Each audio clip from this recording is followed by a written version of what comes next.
नमस्कार। एचबीसी विशेष में आपका स्वागत है। मैं हूं मनीषा सिंह। विशेष में आज की शुरुआत हम चित्तौड़गढ़ से करेंगे और बताएंगे एक ऐसी योजना के बारे में जिसने वहां के लोगों की जिंदगी बदल दी है।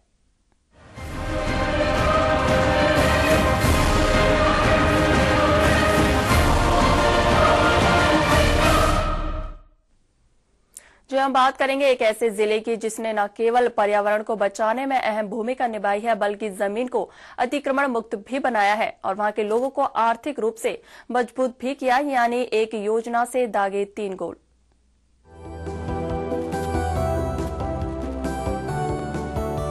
चलिए आज हम आपको कराएंगे एक ऐसे जिले की सैर जो शानदार महल के लिए जाना जाता है और वर्ल्ड हेरिटेज में भी शुमार होने वाला है।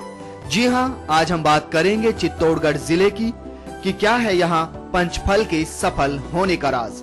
आपने पर्यावरण को बचाना है, खूब पेड़ लगाना है।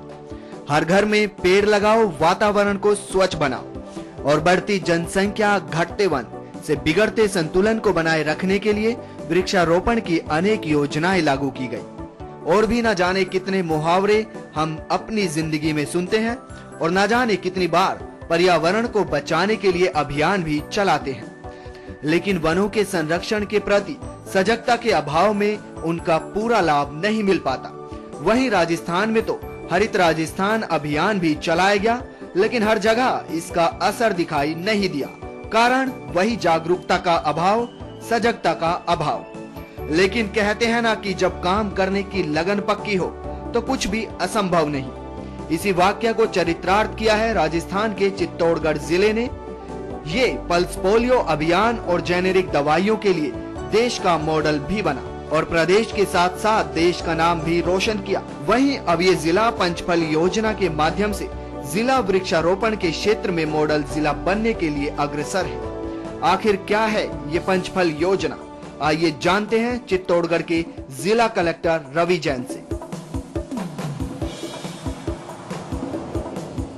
चित्तौड़ में हमने बहुत से विकास के काम करवाए हैं, भले वो इंफ्रास्ट्रक्चरल डेवलपमेंट हो या चरागाह का विकास हो या मेडिकल एंड हेल्थ हो, सभी क्षेत्रों में हमने काम करवाए हैं। पंचफल योजना हमने बनाई थी जिसके अंदर की जो गांव की चरागाह भूमि है उसको सुरक्षित रखने के लिए, साथ ही साथ इसमें हमने वृक्षारोपण किया ऐसे पौधों का जो फलाहारी पौधे हैं, फलोद्यान का, जिनको बेचकर, जिनका यूज करके ग्राम पंचायतें सुदृढ़ हो सकेगी, ग्राम पंचायतों की निजी आय बढ़ सकेगी।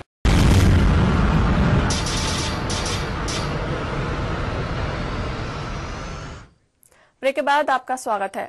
हम बात करेंगे टोंक के उन पार्कों की जिन पर अभी तक 34 लाख रुपए खर्च किए जा चुके हैं, लेकिन फिर भी अपनी बदहाली पर आंसू बहा रहे हैं।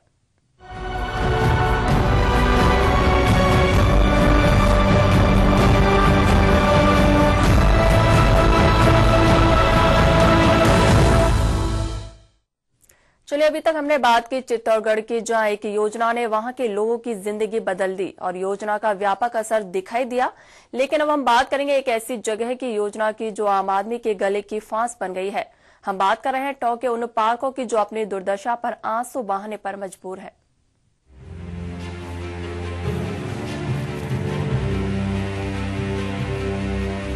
इन पार्कों की कहानी शुरू करें यहाँ की इस बदनसीब जमीन से, जिसने सोचा होगा कि इस पर हरी घास का मखमली बिछोना बिछेगा, लेकिन यहाँ तो जंगली घास भी ना उग सकी और इसकी उम्मीदों को जख्म दे रहे हैं इस पर पड़े ये पत्थर। अब इन फुटपाथ को देखिए जो ये सोचकर खुश हुए होंगे कि इन पर बच्चे, बूढ़े और नौजवान दौड़ेंगे और अपनी सेहत को दुरुस्त करेंगे, लेकिन आज इनकी ही सेहत बिगड़ी हुई है। और अब इन चबूतरों को देखिए, ये उस वक्त गर्व से फूल गया होगा जब इसे पता चला होगा कि इसको देश के पहले प्रधानमंत्री पंडित जवाहरलाल नेहरू जी की प्रतिमा को संभालने की जिम्मेदारी सौंपी जानी है। लेकिन इसका इंतजार भी इतना लंबा हो गया कि इसकी दरारें इस बात की गवाह हैं कि अब इसकी हिम्मत भी जवाब देने लगी है। लेकिन यहाँ एक चीज ऐसी है जो खुद की किस्मत पर इतराती है, वो है यहाँ गंदे पानी की ये नालियां, जिन्होंने सपने में भी नहीं सोचा होगा कि उन्हें इतने शानदार पार्क से होकर गुजरने का मौका मिलेगा। जब पार्क बनाने में इतनी मेहनत की गई हो तो इनका रखरखाव भी जरूरी है। तो इनकी सुरक्षा के लिए बना दिए गए ये शानदार दरवाजे हम बात कर रहे हैं टोंक के नेहरू पार्क की, हम बात कर रहे हैं किदवई और गांधी पार्क की। चलिए हम ज्यादा नहीं बोलते और आपको सुनाते हैं यहाँ के लोगों की जुबान से इन पार्कों की कहानी।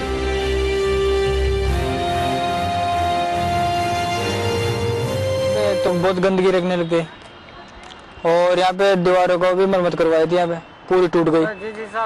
और यहाँ पे ना तो दोब लगा है, यहाँ पे कुछ भी नहीं है, यहाँ पे कोई भी व्यवस्था नहीं है यहाँ पे।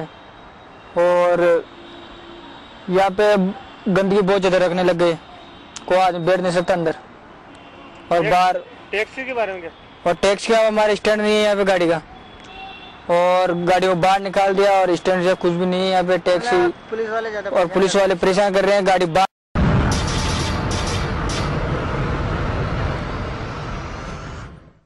ब्रेक के बाद आपका स्वागत है।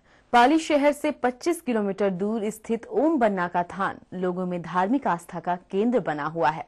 पेश है ये रिपोर्ट।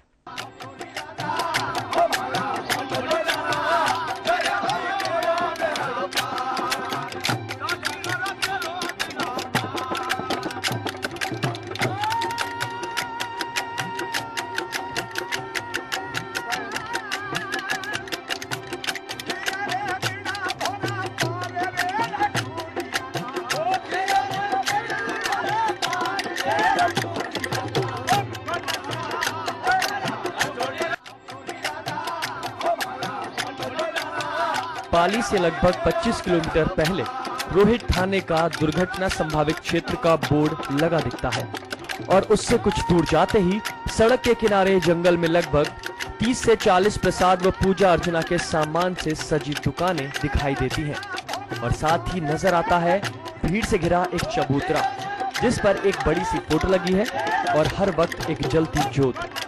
वहीं चबूतरे के पास ही नजर जाती है तो एक फूल मालाओं से लदी बुलेट मोटरसाइकिल। ये ओम बना का स्थान है।